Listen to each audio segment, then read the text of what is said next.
All right. There we go. We have level. Can you hear that now, folks? Yes, I can. That was interesting.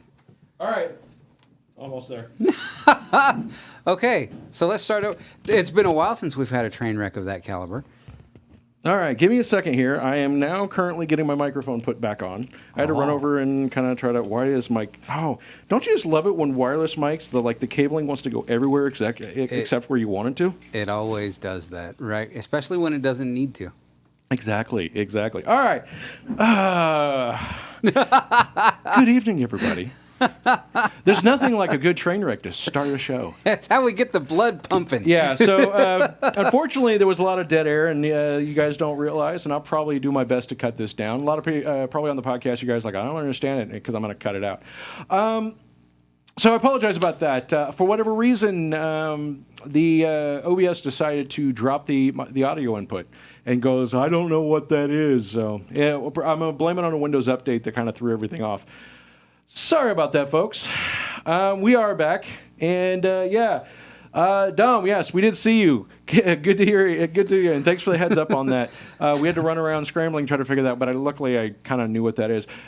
Good evening, everybody. Welcome to another wonderful, crazy, and I'm going to sit here and talk about, for the second time, our Happy Juice. Happy Juice tonight was brought to us by The Beard, and this is kind of a interesting concoction. Well, not really a concoction.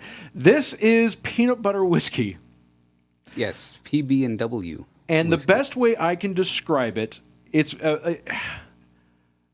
like a caramelized or a very sugary peanut butter.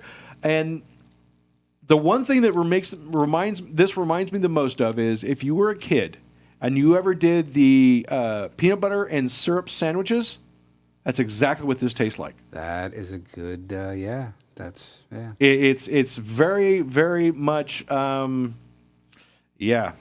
It's heavy. Interesting. It's thick. I mean, it smells like peanut butter. It tastes like peanut butter. To me, it smells like Reese's peanut butter. Not like a peanut butter, but that sugary...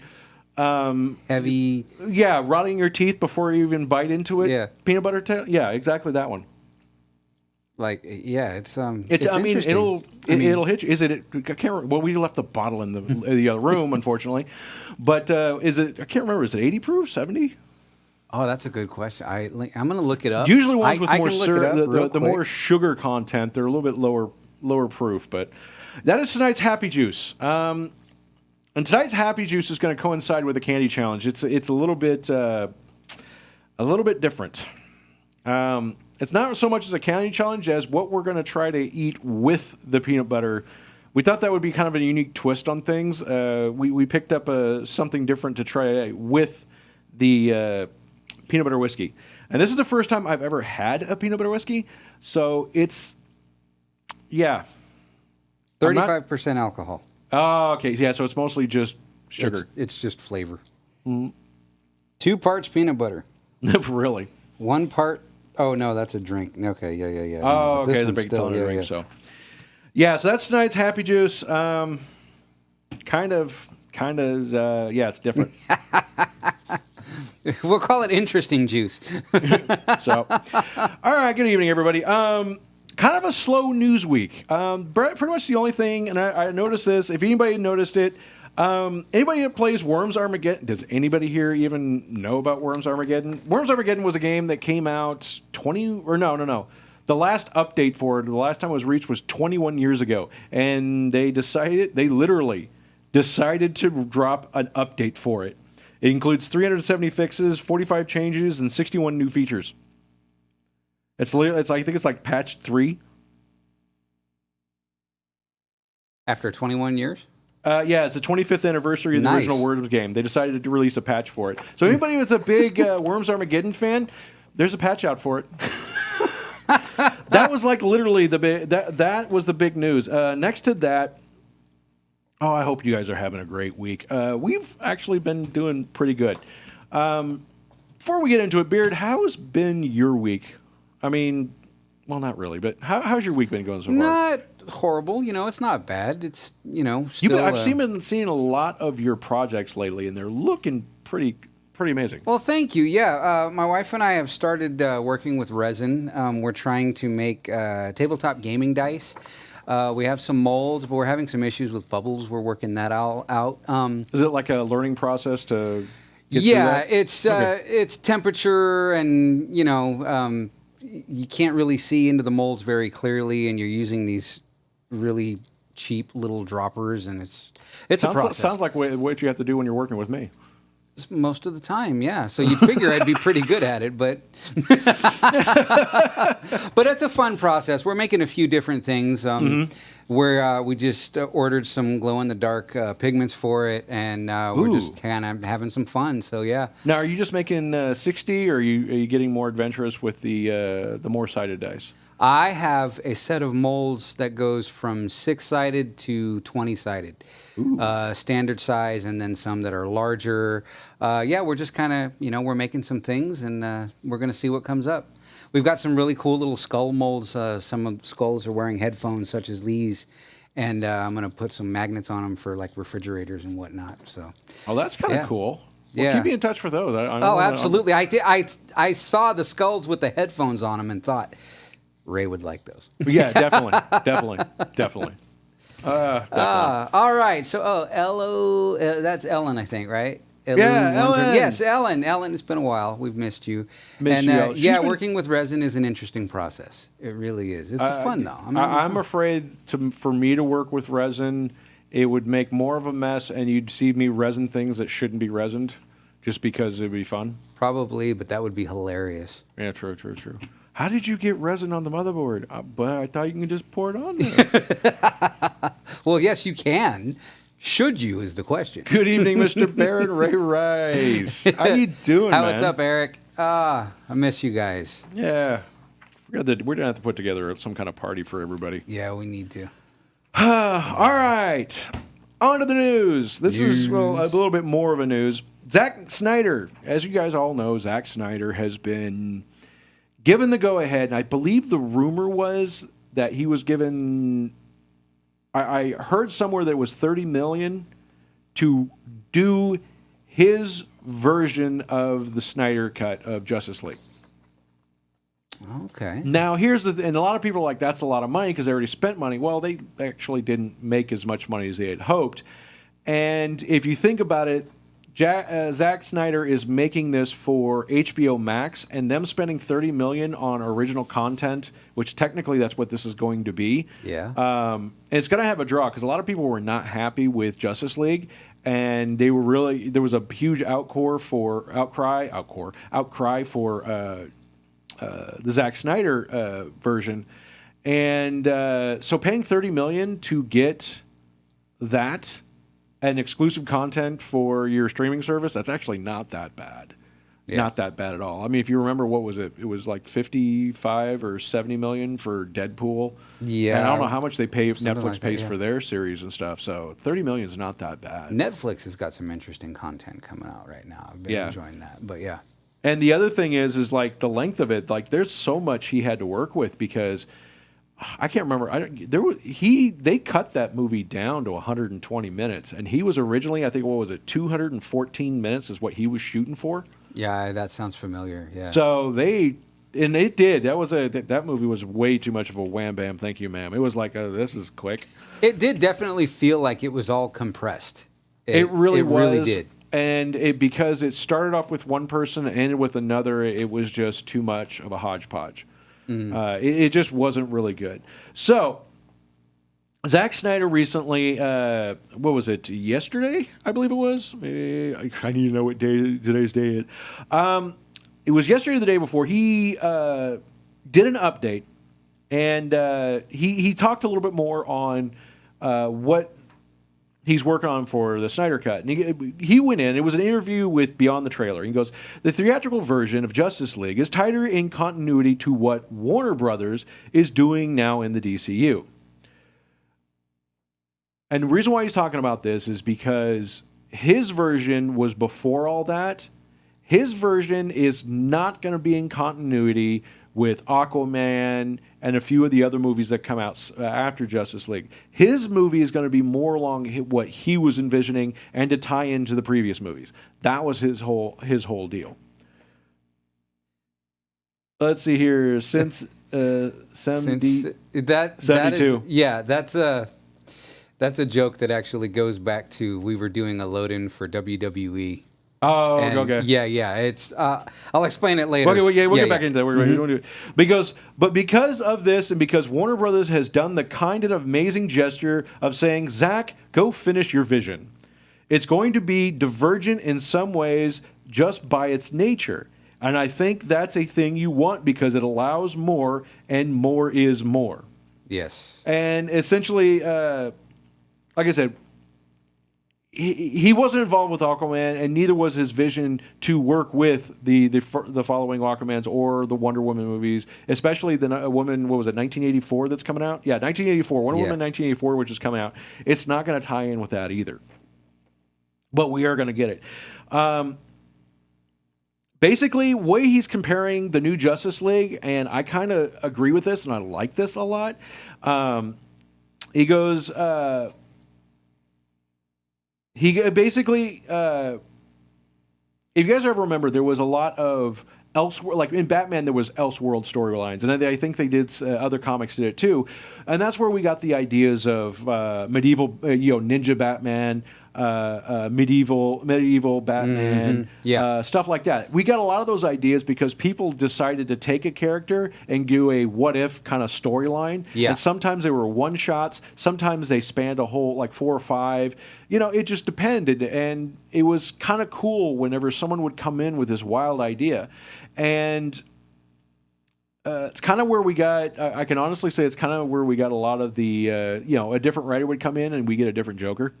Mm-hmm. But that's also, I think that's been beneficial to the fandom and everything, because now we say, there's I think it's helped with the latest Joker movie. Like, we can accept a totally different Joker. Yes. We can accept somebody who says they're a Joker. We know it's not the Joker, but we can accept the movie as a whole because it's a great movie. Because of the characters, the fact that a different writer would come in and make a whole new storyline, and we would get this wonderful new story that doesn't ruin the continuity of what's going on. It's just a what-if scenario. Mm-hmm. And which those were always great stories. Oh, I loved them. I loved them. Yeah. DC was very, very big on those for a long time. But he goes, the power of DC and one of its cool strengths is this sort of multiverse concept. And also, they put filmmakers first and say, you know what, guys? We want to hear your individual voices. Take these characters and do your run. In short, of the great tradition of comic book writing. So that's what we're going to kind of get with the Zack Snyder, is it's not going to work in continuity with the other movies. Who knows? Maybe they'll decide that, hey, everybody loves this movie. Let's do a couple of movies in continuity with this one. Yeah. And I'm okay with that. It's an Elseworlds story. I think that's another comic book line they did for the Elseworlds. That was really cool. Right. I think this is a good thing. I can't wait to see Zack Snyder's vision, what his vision of the Justice League was and is. And I think this is going to work quite well with... I think this will work well with having doing Elseworlds, because this will help us to accept if we can get Michael Keaton back as Batman. Fingers crossed. I'm crossing more of my fingers, but that's not polite to say on live streaming. Eric just asked, is Joaquin Phoenix going to continue being the Joker? I don't think so. I don't believe so. I hope not. And not the fact that he was absolutely amazing. I don't want that movie continued. I don't want that character, that whole deal ruined. Because if you look at it, it didn't follow the continuity of the movie, of the stories. And here's the other thing. And I've said this before. One, you can't look at that movie as is and say that he was the Joker. Because you got to remember, at times where he was talking about that, you are already accepting the fact that he was delusional. Mm-hmm. He was making up a lot of stories. His whole relationship with that one woman became a vivid this vivid reality for him, and then we find out it never really happened. There's so much in that he's lost so much. He's lost grasp of reality, and we were breaking in and out of reality with him. And I don't see him as the Joker. I kind of see him as somebody who kind of sparked the idea of it, but I don't see him as the Joker. I see that movie as somebody who was basically who had mental disorder, that he thought he was the Joker. He dreamt of himself as the Joker, but he really wasn't. I could see that. Like, let's say what was happening in reality was, there were reports of the Joker doing whatever it was he was doing throughout that world. Yet in his own delusion, it was him. He was working it into his personal history so that he could try to have something to hold on to, something that would make sense to him, make him feel better, a security blanket kind of thing, perhaps. Which is why we never saw anything about Batman, because they kind of touched on it. But here's the thing: the whole point of that movie was you can't believe and that's the whole thing about Joker. Yeah, it's like you can't believe anything they say or possibly even see. True. And I think that was the whole beauty of the movie, was the fact that at the end of the movie, you don't have a clue what to believe. And different people are going to leave with a different impression. And I think that's one of the most beautiful things about that movie. Now, see, what it makes me think is it would make a really good storyline if all of a sudden you found out that it was Batman that was never real. Okay, there is it's kind of like one of Elseworlds or something like that, where the whole point, basically Bruce Wayne believes he's the Batman, but he's actually an Arkham asylum insane patient. Yeah, and the Joker is his psychiatrist. I'm familiar with that one, but no, I'm just saying for a second, look at it this way. Yeah. Let's say the Joker, whatever his name is, I'm sorry, I'm drawing a blank right now, is in Arkham Asylum. So in his mind, he's created this whole back and forth between him and his arch nemesis, which is this big, scary guy in a bat costume. Yeah. I mean, it could be an interesting story if someone made that movie. I would enjoy something like that if it depending were done on what kind properly. of twist they put into it. Mm-hmm. It'd be kind of interesting, but yeah. But as I said, going back to the Snyder Cut, it won't have any direct continuity with the movies that follow. The director does explain he feels his run of Man of Steel, Batman v Superman, and Justice League will have a continuity of its own. He goes, what you'll see with Justice League is there's some continuity across those three movies that's really cohesive. That's my main focus, to satisfy that narrative structure. Nice. So his focus is over those three movies, and I think that's a great idea. Keep it between those three movies. And when it does get released, I hope you guys can sit down, because originally he was looking, if I remember correctly, was 214 minutes. But I read somewhere that he's looking, as he's been working on it, he's like, it's getting longer. So it's going to be like a 3-hour movie. But it's going to be on HBO Max. Your butt's going to be home on your couch. No complaining. Sit back, eat your Snickers, have your Happy Juice, and consume the Snyder Cut when it comes out in 2021. That's all they've given us right now is 2021. That's all we know. Nice. That's all we know. And I'm really, really looking forward to it. I really want to see it, but I am so I can't wait to see it. I'm looking forward to it. I like the fact that it's going to be different. It's going to be something darker, that stands on its own. There's so much. Like if you go on Twitter, and I forgot to have the link. He posted on Twitter a short clip, and this one was part of the Wonder Woman, and there's just more depth. You can tell that he was really, really trying to build up before the big battle, before they introduce the character. Like, who is this? And to me, when they did introduce, they just kind of threw him in there and was kind of cheesy. So I'm hoping he does a bit more of a build-up, and it's a bit more of a, to me, I look at what Snyder released, and I was like, that reminds me of the comics. That really does. Because too often they try to go to this campy, and I think too many directors go to that well too often. Yeah. Marvel's kind of gotten away from it, but there's times where they throw it in spurts in the movies and they try to add it in, but it's very selective and it's well done. But through the DC universe, they've been trying to do it. They've been spreading that a little too thick, and they need to back off that diet. I'm just saying right now. They got to trim it down a little bit. Come on now. Yep. All right, I think let's knock out this candy challenge. All right. This candy challenge is, well, all right. So what it is, it's not so much as a challenge in the candy. It's a challenge in the Happy Juice, I think. It's a challenge with the Happy Juice because, what goes good with peanut butter but fudge? So the Beard brought us fudge brownie M&Ms, which these people, fudge brownie M&Ms, absolutely addictive. And I don't care what it says. If you get this bag, it is not sharing size. Me and my daughter have already figured that out. I am telling you, that's false advertising because I cannot share a whole bag of this. I can consume the whole bag. This is consumption size. Consumption size. But this is not sharing size. And we even got the big bags. Even that was questionable. All right. They come Peanut in butter all, whiskey. Pretty colors. All right, so how do we do this? I'm gonna pop a couple of M&Ms in my. Now I have never tried these fudge. These are M&Ms so before. good. I have not. Oh, if you guys haven't yet. had the fudge brownie, I think they're like a limited edition or something, but they're like little brownie pieces here. Okay. All right, let's try.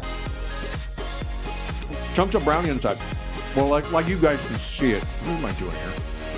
Just shoving your face, dummy. It actually helps with the peanut butter flavor. It actually kind of does. We made Ray cough, folks. Okay, that complements the peanut butter. It does. I just whacked my mic. Sorry It about that, makes people. it easier to handle.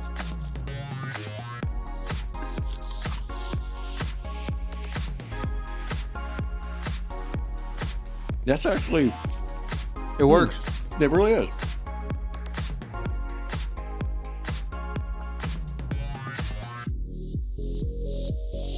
Yeah, that fudge and chocolate, that really smooths that out. Balances it out.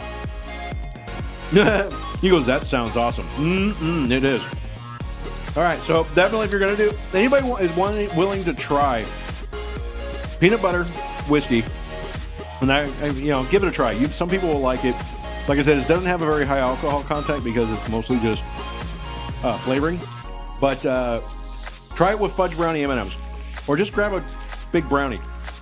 Ram that down your face. I need to rinse some of this out. It's not bad. I need to thin out the solution there. That's actually, it's actually not bad. I have my eye on some Russian candies. Ooh, I tried ordering some Japanese ones, and I ordered them, waited several days, and they still weren't showing as shipped. I was upset, so I canceled them. I'm gonna have to try to find some other stuff. I'm trying to find some more unique stuff. Blink Sinks, says try the peanut butter whiskey with a grape soda. They call it peanut butter and jelly. I'm going to try this. Okay, Blink, I'm going to tell you that's pretty good. That's not a bad idea. We might try that next week. What I'm thinking is grape jelly beans and these. I wonder if that would work. Yeah. You can pick your jaw off the floor now. Not bad. Grape jelly beans or grape soda garnished with grape jelly beans. You and the missus need to try that and let me know how that goes.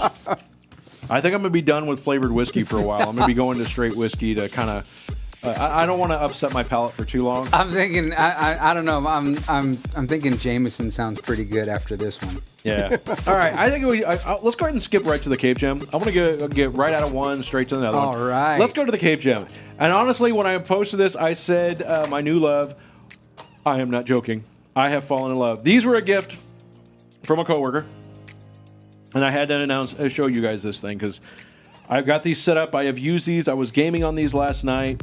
These are the Beyerdynamic DT770 Pros. Now, these are the 250 ohm, and I want to discuss about the ohms on headphones. For those of you guys who don't understand that, these headphones, you are not going to be able to plug into like an iPod or an iPad. You're not going to be able to plug these into most computers because the sound cards built in those cannot drive this level of impedance. It cannot drive a 250 ohm load. The difference is, now Beyerdynamic, another reason why I picked these is this model comes in 3 different models. There is the 32 ohm, which that is the model that you can use with iPads, iPhones, normal computers, laptops, stuff like that. Then they have an 80 ohm. An 80 ohm is what you would use when you need something that's a little bit more higher resolution headset, but you have a device that can actually output the impedance and output the power enough to be able to drive them. And that I'm talking about is like if you have an external DAC on your computer where you have your microphone input, or you have like a mixer that can drive something above what a standard one, an 80 ohm, like a 64, like the Sennheiser 280 HDs that I've been using for a long time. Those are a 64 ohm. I can't plug those into everything. They actually have a hard time running on like iPhones and iPads and stuff like that. But on my computer, they were fine. Not too happy with it, but they were fine. The DT770s, wow, I cannot talk. These, now if you do something like me where you're running either an external headphone amplifier or you are running a sound card in your computer, now you can get something as low as Creative Labs makes like a $50 sound card that'll handle up to a 600 ohm headset. They're not the greatest. Not the greatest. I mean, they're great. They're actually better than onboard sound. I'm going to say that much. But they're a $50 sound card. You pay for what you get. But they will drive something like these. And I've been running these with the Creative Labs Audigy FX card. You notice the difference right off the bat between these and my 64 ohms, and night and day difference between those and a standard pair of 16 to 32 ohm headphones. I think like normal plug-in iPhones are like 16 ohm. So these things are extremely comfortable. It's the first time that I've put on a pair of headphones that didn't feel like they were crushing my head. They're strong. This is a nice solid metal. Yeah, that real sounds solid. They feel solid. They're comfortable. The velvet pads on them are really soft. I have been thoroughly happy with these. The kit that we linked to comes with the case, and I've got the case right here. A 6-foot stringy cord. You get the I don't have it here. There is a headphone adapter and it's screw-in style. So when you screw it in, it locks it in place, and it goes from. Wait a minute, I think I have it. I could have swore I had it on me, but I probably lost it somewhere. But it allows you to go to a 1/4 inch. These are non-balanced headphones, and if you guys don't know, there's a difference between standard headphones and balanced. And the difference is standard headphones, the easiest way you can tell, have just 3 connectors. There's left, right, and ground. Well, with a balanced headset, essentially there's 4 connections. Positive left, positive right, negative right. The 2 left and right sides are completely isolated, 100%. Even the grounds are separated. And for audiophiles that are paying insane amount of money for headphones and wanting that as best sound quality as they possibly can, they're the ones buying those. I really want to get one, but these headphones don't do balanced audio.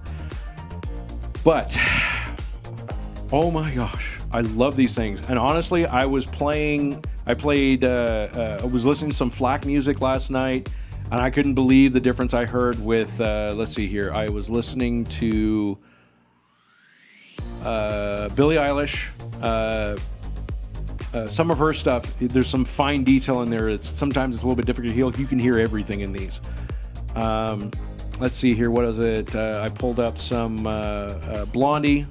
I pulled up a couple of bands, and I can't remember off the top of my head. Sorry, I've slept since then.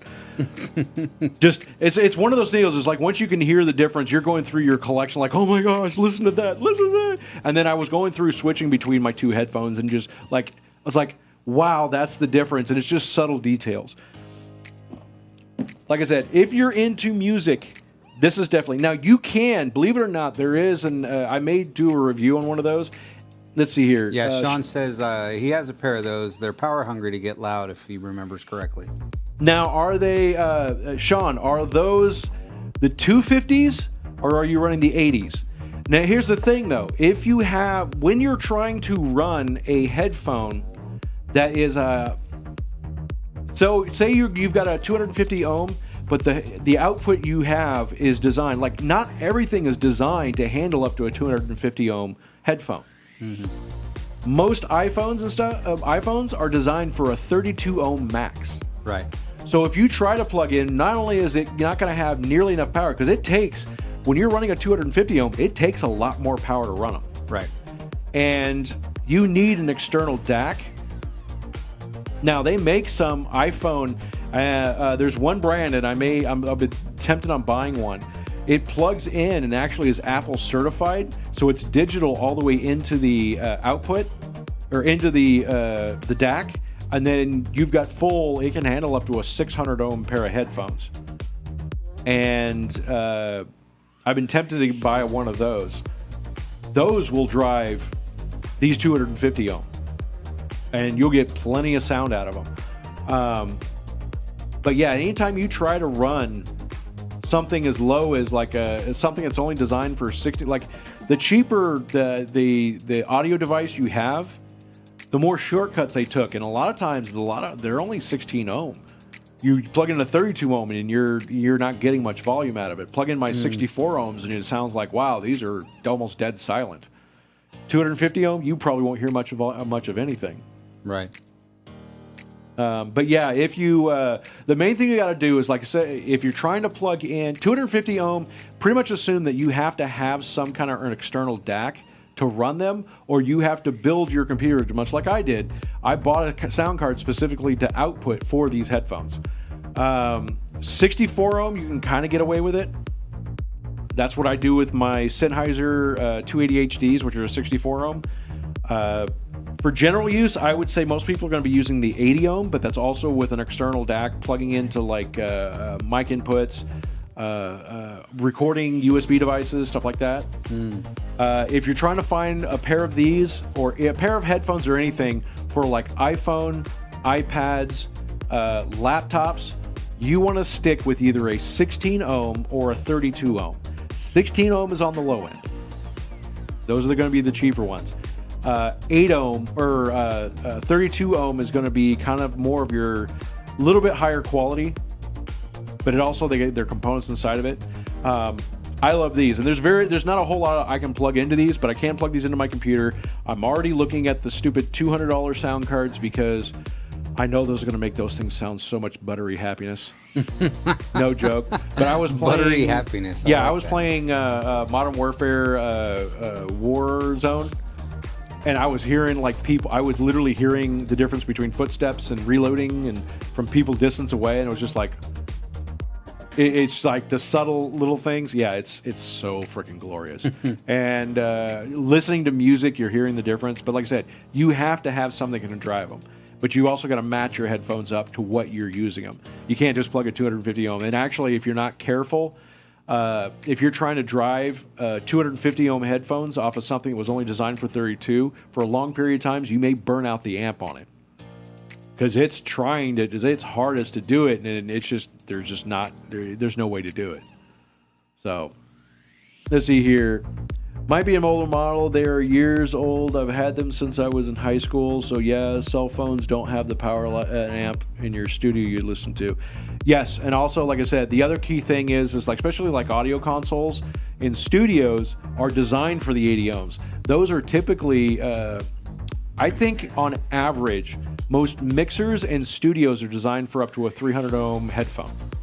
They're designed; those are specifically designed for people with high quality headphones. So a 250 is going to drive. 250 is going to be perfectly fine in a studio. Where you're going to fall up short is trying to use those same headphones in, like I said, on iPhones, iPads, laptops. Standard onboard audio. I really don't know what onboard audio can drive. I think on average, some of the even upper level of onboard audio may be able to drive an 80 ohm or a 64 ohm, but on average, they're designed for 32 ohm. They're designed for low-end consumer stuff. So, like I said, the nice thing if you got a PC, it's real easy. There's a $50 sound card out there which not only increase your audio capabilities, you're going to notice an increase across the board, but it'll also drive, like I said, the $50 Sound Blaster Live or Sound Blaster FX card, which is like $45. Those will drive a 600 ohm pair of headphones, and I've been using these on the Sound Blaster Audio GFX, and it sounds beautiful. It brought a tear to my eye. But yeah, I love these Baronamics. I know if anybody else wanted to get them, they would love them. Just match up what you're going to use them. If you're going to use them for headphones, get the 30, or use them for like your iPhone, get the 32 ohm. If you're going to be doing general studio work, you've got a low end, like the Behringers or the PreSonus mic pre's, stuff like that. Those are typically going to be something where you're going to need the 80 ohm headphone. If you're going to be in the studio, the 250 ohm should do it. You should be fine. But it's, like I said, you're going to have to consult the manual and see what they designed it for, because sometimes, depending upon the console, I've seen some lower-end consoles that really can't handle over 150 ohm, 130 ohm, 150 ohm load on the headphones, and some of them I've seen they're just fine at 300 ohm. So, yeah. Sean says, I just set up my PC and played Valorant with them. Was impressed. Has a sound card, so sound is lovely. Oh, nice. I've been meaning to check out Valorant. I think I downloaded it, and then I haven't had a chance to play it. So I need to sit down and do that. I really do. I've been lacking on that. And you sit down? Yeah, true. True. I need to play some Valorant. Let's see here. My pops bought me them at Guitar Center years ago, and saw the same pair recently. Still in the store here, and can't go wrong with Tired and True Design. No, there's some of the brands. They design them for long term, and the reason being is especially people who work in the studio, they don't want to be going after new designs every year. They want to get comfortable with one, and they want to stick with that. And so when you get into the professional realm, they're not going to come out, consumer grade stuff. Yeah, every new year you got to have something new, because those people are like, oh, it's something new. But if you're a professional, you're one of those people that like, I want to buy something that I can continually keep years using, because eventually, because I'm going to train my ear or train my eyes or whatever it is to use this piece of equipment. And that's what my livelihood's going to be over. So whenever they're doing professional equipment, they tend to, we're going to make this, and we're going to make this for years. And we're going to keep it the same. We're only going to make design changes when we have to. And a lot of times they're very, very minor, and they make little to no noticeable difference in the use of it or hearing it or seeing any difference. So definitely compares to CSGO and Overwatch. Oh, talking about Valorant. See, I never could. I tried against CSGO. I never could. I like Overwatch. I played again. That was the other game. I played some Overwatch last night, and that was a lot of fun. I will say that the Modern Warfare Warzone, I was noticing that their sounds are a little bit more detailed. I did notice that. So, yeah, those are the Baronamics. Pretty much across the board, the 3280 and 250 ohm currently are like $170. So, like I said, anybody is looking to get a good pair of high-quality headphones, I am in love with these. I love these. I love these so much. I really do. These are absolutely amazing. So, I would definitely recommend these for anybody. For general use, like I said, guys, get the 32 ohms. But if you're like me and obsessive with sound and audio quality, get the 250s. Just you'll thank me. And you can just plop down for a $50 sound blaster, or pay a little bit more and get the better sound card with a better signal to noise ratio, and you'll thank me. You may even give me a hug. I'm okay with that. Spring of whiskey. Get me drunk first. Not really. Ooh. It doesn't take getting him drunk. It doesn't take that much. All right, I think it's time to move on. All right, what's tonight's Cape Jam? All right, so being as we had very little news, I thought tonight would be a perfect night to talk about something, and the Beards and a few other people have watched me bramble on about this many times. And that is what comic books have not made it to movies, or what one should get the chance to get a good comic book adaptation or good movie adaptation. Mm-hmm. And the first one I'm going to talk about is Witchblade. Now, Witchblade, as you can see here, was a television series between 2001 and 2003. It was on TNT. That show. It was a decent show. I mean, you know, as far as shows went. No, it wasn't. Don't do that to me. I watched about one episode and I was done. And here's why. Well, it was decent to me because I was unfamiliar with the storyline. But Yeah. See, I digress. I was very familiar with the storyline. I'm very. Where'd the other one go? I had more here. I got other comics here, I promise. I do.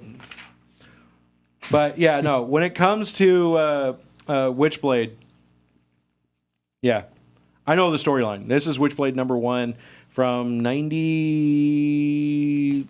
Yeesh, when was this? Can't remember. I guess I should have looked that up before we started the show, but oh well. So,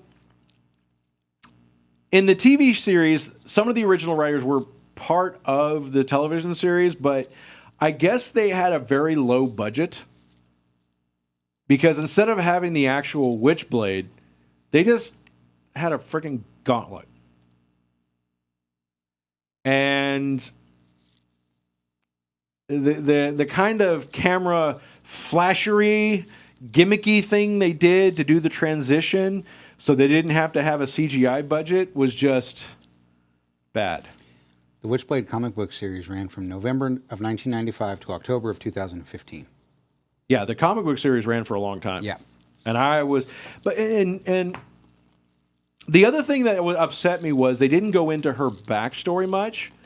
Like, they actually started the television series in, like, the second or third comic. Like, they skipped over the very... how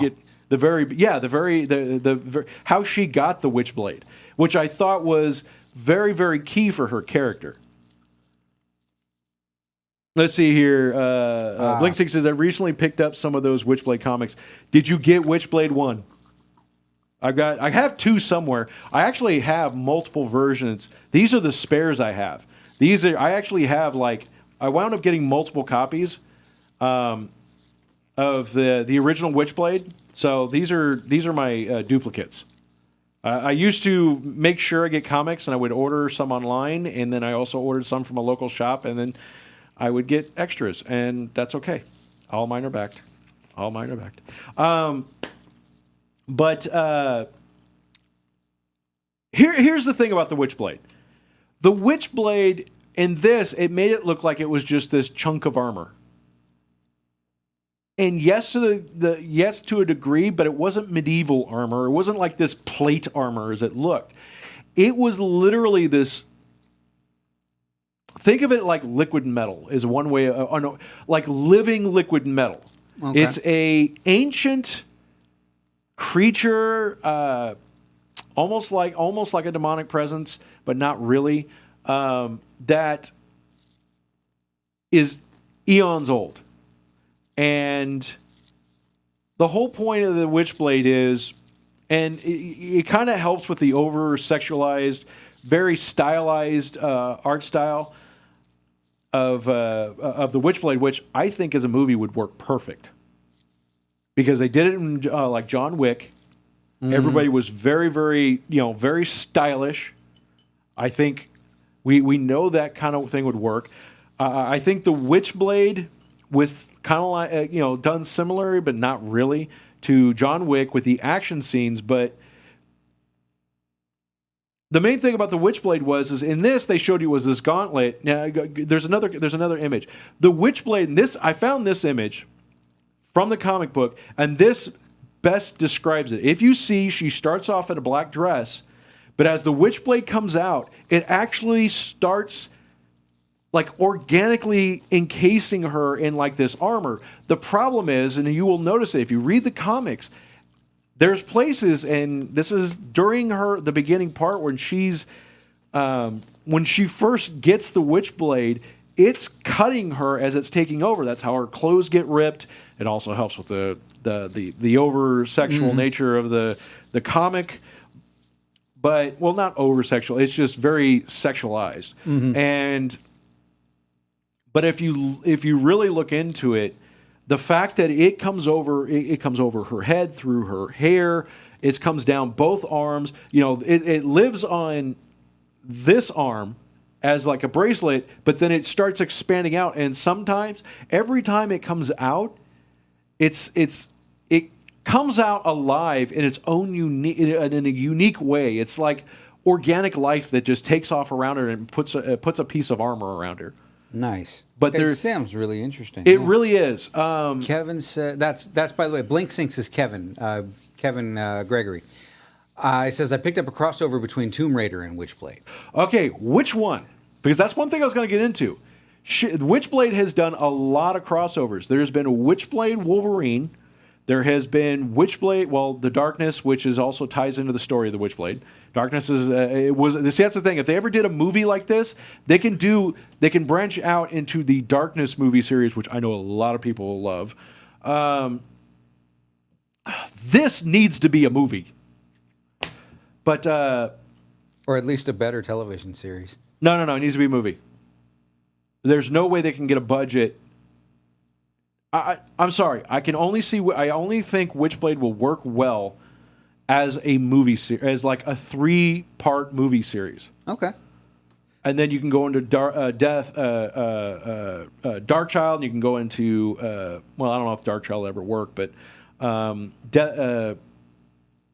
forgetting all the names. But all the other characters, all the other mains that you'll notice. But there's so much that is required to make this comic book character look unique and original, and it requires a CGI budget. Let's be honest here. That is something that they have to have. And in order to duplicate this right here, that you see right here, that needs to have an adequate CGI budget to make it pay its respects to this. And they need to start off with Witchblade number 1, because this has how she got the Witchblade. This explains her. It also explains to you her character, how strong-willed of a police homicide detective she was. How her focus was to get the bad guy. Her such strong will, her determination is the reason why the Witchblade chose her. See, they completely, in the television show, they completely glossed over one key element. And that was how she got it and why it was such a big deal that she got it. Because in the comic book, and you guys need to read this, there was a, let's see, I noticed there's, say, the show makes me believe that they could pull the Witcher up. Yeah. I have not, The Witcher? Yes, The Witcher is amazing. Oh, yeah. Mm-hmm. The Witcher is amazing, but they also don't do a whole lot of CGI. There is some, it's light CGI. They do enough CGI where it doesn't look like CGI. And I think that's worked really well. But going back to the Witchblade, they needed the whole thing that they completely missed in the television series is she wasn't there to get the Witchblade. It just kind of happened. She went into a sting, or she went into somewhere. She found out about some private party between some rich elites, one of them which is also kind of a crime lord, and he has this obsession with this gauntlet. And at that time, it looks like a gauntlet. It's just sitting there on this pedestal. And he knows everything about it. He knows the amount of power this thing has. But he knows that the gauntlet, the Witchblade, has to choose. You can't just put it on. Right. There's a test. And he actually makes a game show that he invites a bunch of either rich elites or some criminal masterminds down as a game show to put your hand in the gauntlet and see if you win. Because he believes that he can control the person, and then the person who wields the Witchblade, which in turn would give him power over the Witchblade. He has already tried to put it on, but that's the one thing you learn. He's already tried and failed, but he's so determined that now he's having other people try. And what happens is, and they show you this, if you stick your hand in there and the Witchblade doesn't approve, you just lost your arm. It's a bloody mess when it just it just crushes it and it rips your arm off. Ow. Now here's the thing, and that's what it does, is she's there. He has somebody stick his hand into it. It takes his arm off. And he's like, ah! They drag him off, and then what happens is and I don't want to get too much into it. You guys need to read it, but a gun battle goes off, and she's about dead. She falls and knocks it over. It's sitting next to her, and her instinct is to reach out for a gun or something because she just needs to get back. She's her fighting spirit, and the Witchblade detects that. And you see it laying there at least a foot or two away from her, and all of a sudden you see it reach out for her. Oh, nice. Okay. She's healed up, and she just whips monkey butt, but she's also completely and utter in shock that she now has all this power. And that starts the whole deal of the battle between the two, now that they're kind of joined, because she can't get rid of it. It's already chosen her, and now it's the battle of the minds. And that's the Witchblade chooses. It's very, very selective on who it chooses. And later in the series, they get into this. The Witchblade, this is not the first host he's ever had.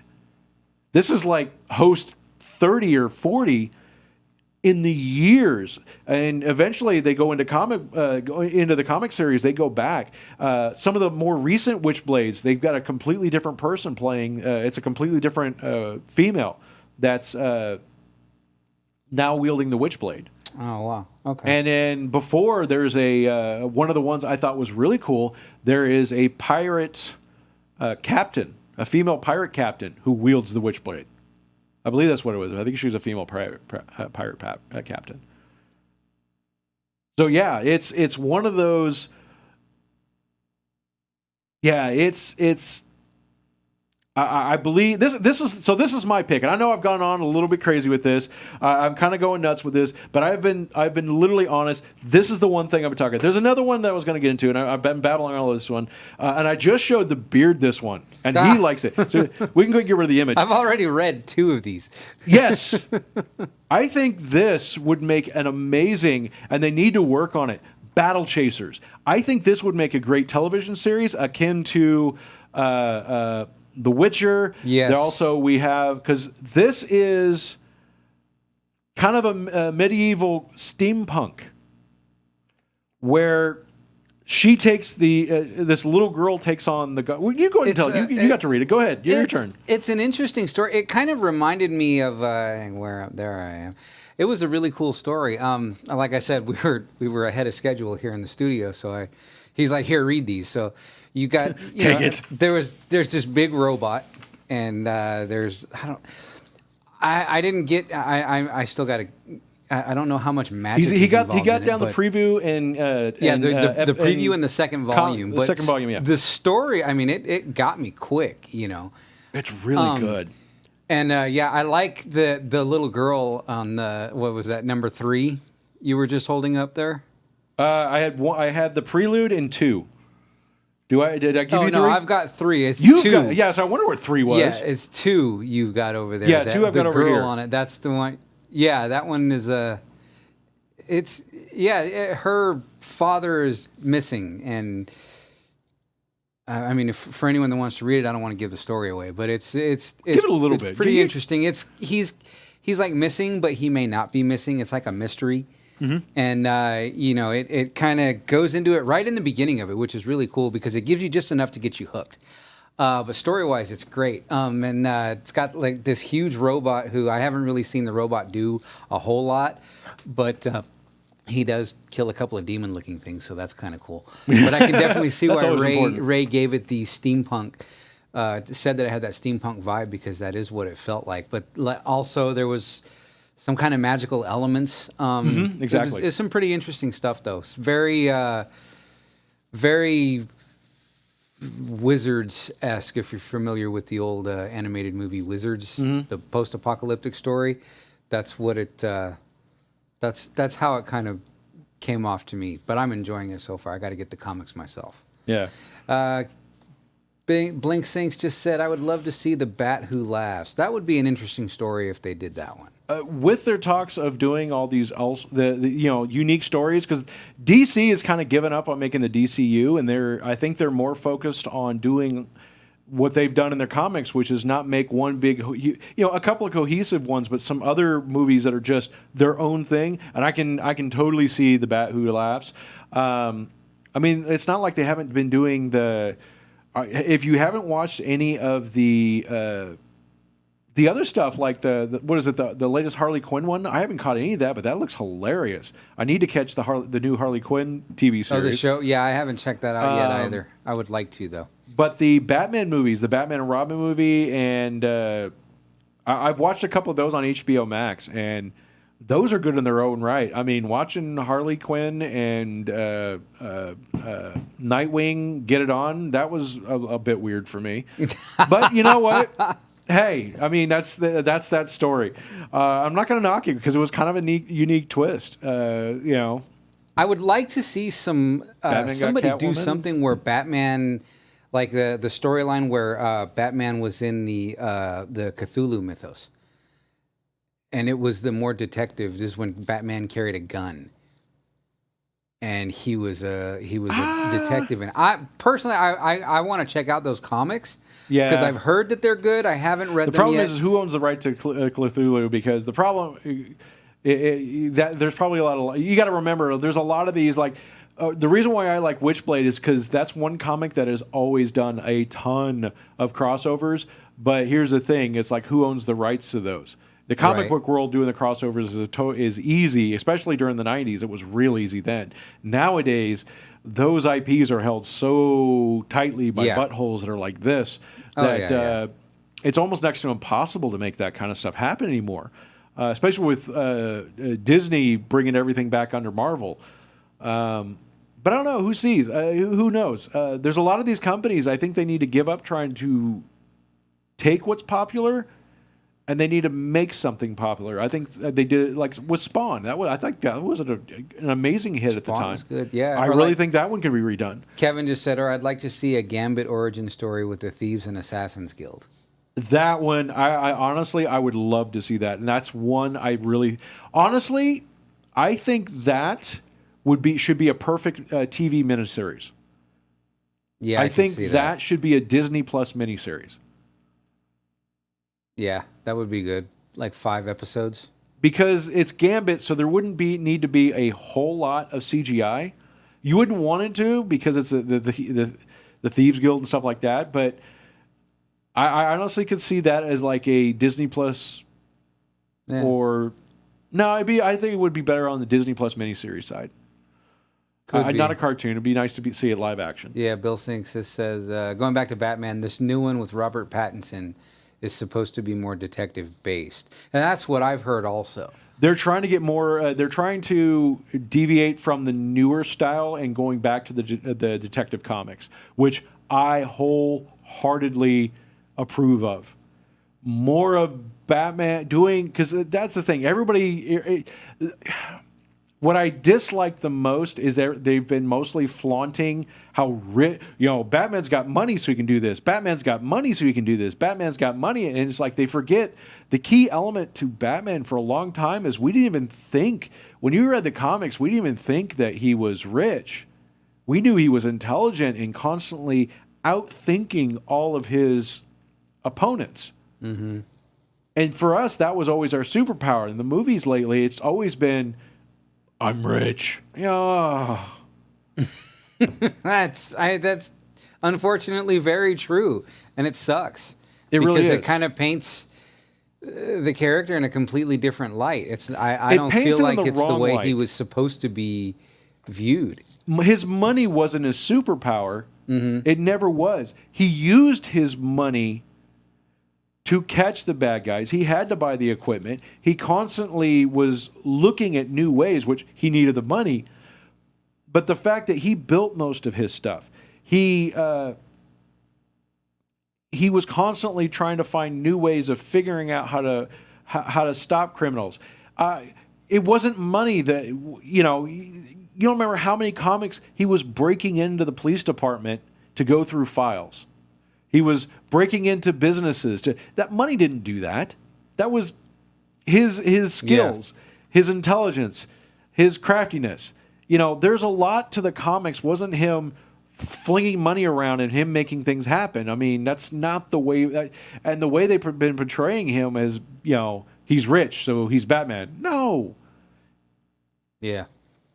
Batman uses Bruce Wayne's money, yes, but that's not his superpower under no circumstances. And I think they relied too heavily on that in the movies, and I think that kind of ruined Batman a little bit too much. I would agree with you on that. Yeah, I think Blink Sinks agrees also. Yeah. I'm trying to think. What was the other one? I'm trying to think of any other ones. Other ones that can be really, really interesting. I think very morbid cartoons. Evil Ernie. I think that one needs to come out. I think that would work really well. If you guys don't know Evil Ernie, I really can't go into it much because, that's an interesting one. It's a great one. Evil Ernie is really great. Let's see here. What else do we got? A couple other ones. Bone. Here's my Bone 13 and a half.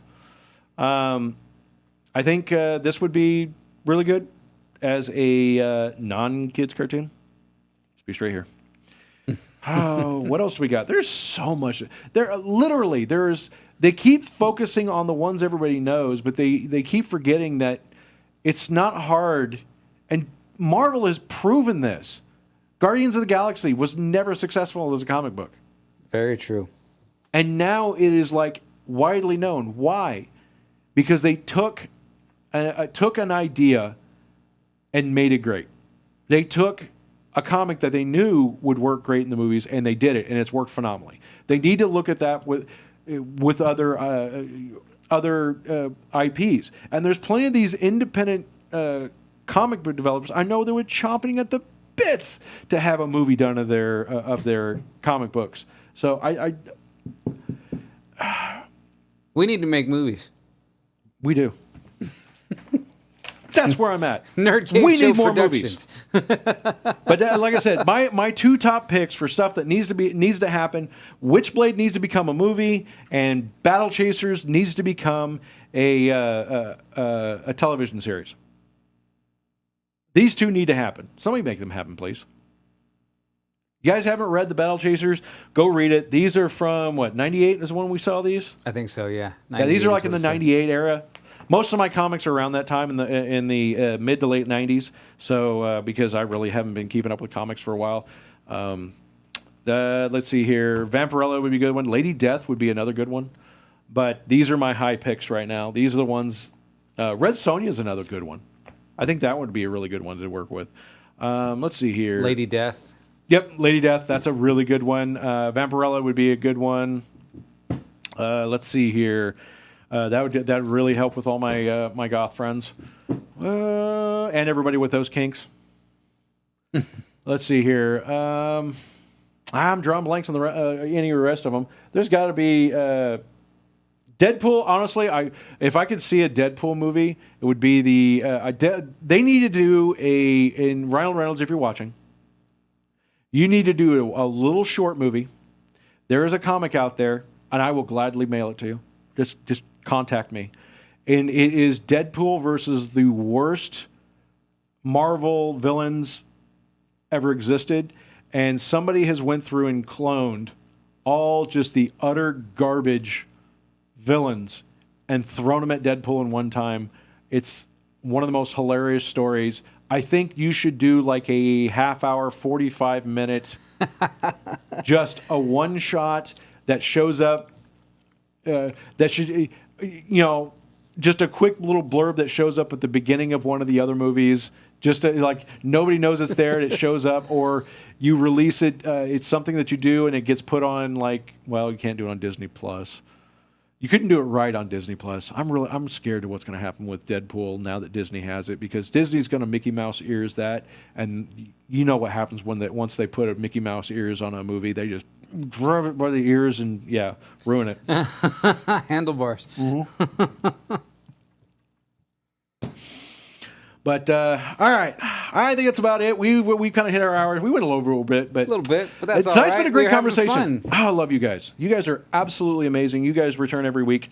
You guys are blowing up the chat. I can barely keep up, but you guys are absolutely amazing. Go out and read your damn comics. That's all I'm saying. Teach your kids to read comics. I got more of these I got to get my kids to read. Anybody has sent me comics, Ellen? I know I got some of yours. Let me know if I got to send those back. I remember you sent me some, and I've read one or two of them. I get too busy with stuff. I have way too many projects. Also, small update. Those of you guys curious about the liquor server, I'll be doing a video update here soon. I've gotten a whole bunch of new stuff. You guys have been watching my Instagram. I've been posting up pictures. I got that new huge, literally, it's 4 120 millimeter fans. This radiator is a gigantic. It's the big one. It's the big one. And I'm going to be getting, I got to get that fitted in. I got to get a hole cut in that. Me and the Beard are going to work together because he's supposed to help me cut holes in this thing. I'm still trying to figure out the power supply. I like how I'm going to get that mounted. But all you guys, I love you guys. You guys are absolutely amazing. So come back next week. Follow us on all the social medias. Let's see here, Instagram. AudioCraZ or NerdCaseShow.com. Go if you go to AudioCraZ.com. Both me and the Beard needs to update his. Let me know what all his are so I can update his. Just look up Beard and Gary on pretty much anything. You'll find me, I promise. Well, I got to update all the links on the website send you the links, because it's easier if they go to the website and they can click underneath your name. It's all it says, right there. You go to AudioCraZ.com, and if you look to the right of it, right top corner, it says follow AudioCraZ or follow Beard and Gary. All our social media links are right there. Also, all the other stuff. Beard's currently working on an article he's working on an article for his the Dyson stuff you're working on. Yes, I'm working on some stuff for those of you that are interested in that information, plus some other stuff that my wife and I are working on, and we got some stuff getting ready to drop. We're going to be pretty interesting stuff. Before we go, don't even touch the last Ronin. On the last Ronin. Didn't even touch the last Ronin. Well, is the last Ronin isn't even out yet, is it? That's the Ninja not Turtle out, ones. but you know what? I think we need to touch on that one next week because, in all honesty, no. We do not touch it until we read the comic. But we could talk about it. We can speculate. We can get nerdy. I don't want to. No. I want to read it first. I've seen the picture. We know that 3 of the turtles are now deceased. Have you seen one turtle has other got all picture? their weapons, and you've got the 3 spirits of the turtles over the other one. Have you seen the other picture? No. Let's just say they focus on a pair of nunchucks. Are the nunchucks doing something? Sitting on the ground right next to the hand of the last surviving brother. Oh. So I speculate, I can only speculate that, and this goes back to a conversation we had on the Nerd Cave Dwellers page, it may very well be Michelangelo that is the surviving brother. And that is a whole conversation in itself. All right. We'll look forward to that next week. Anyway, you guys are absolutely amazing. Once again, the chat has been blowing up tonight, and we will definitely see you guys later. Follow us on all the social media so you can get talk with us, share stuff with us. If you guys want to interact with us, We do most of our interactions on Facebook with... you go to facebook.com/nerdcaveshow, and if you're on Facebook, look up Nerd Cave Dwellers. That is our group page where any of you guys can post to it. And you'll see everybody's posting there. We're yakking up a storm and posting all of our wonderful little... most of my stuff is computer related, but sometimes we get some other stuff in there. My stuff's not computer related because I love computers, but I'm not the computer dude. That's right.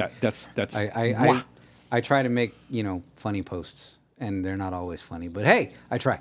All right, everybody. We love you guys to death. You guys are absolutely amazing, and we will see you guys next week unless we see you guys on the social media. So, love you. See you guys. Be good. Good night, folks.